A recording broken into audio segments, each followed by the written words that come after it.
Hi guys, నాకు వచ్చిన thought ఏదైతే ఉందో అది మీతో నేను షేర్ చేసుకుందాం అనుకుంటున్నాను.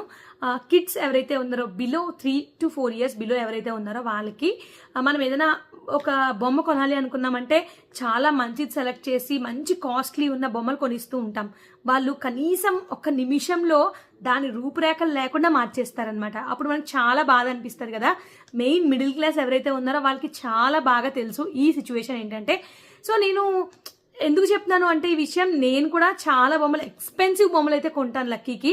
అయితే నాకు ఒక్కటే అనిపించింది, విత్ ఇన్ ఫ్రాక్షన్ ఆఫ్ సెకండ్స్లో వాళ్ళ బొమ్మని విరగ్గొట్టేసి, అంటే వాళ్ళకి తెలీదు, జస్ట్ వాళ్ళు అనుకోకుండా చేసిన పనులు అనమాట అవన్నీ.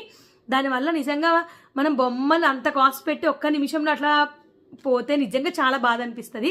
అందుకే చెప్తాను, ఎప్పుడైనా పిల్లలకి బొమ్మలు కొనాలి అనుకుంటే వాళ్ళకి కొంచెం ఏజ్ వచ్చే వరకు, వాళ్ళు దాన్ని ఆడుకునే ఏజ్ వచ్చే వరకు కూడా మనం వెయిట్ చేయాలి. అంత ఎక్స్పెన్సివ్ అయితే కొనివ్వద్దని నా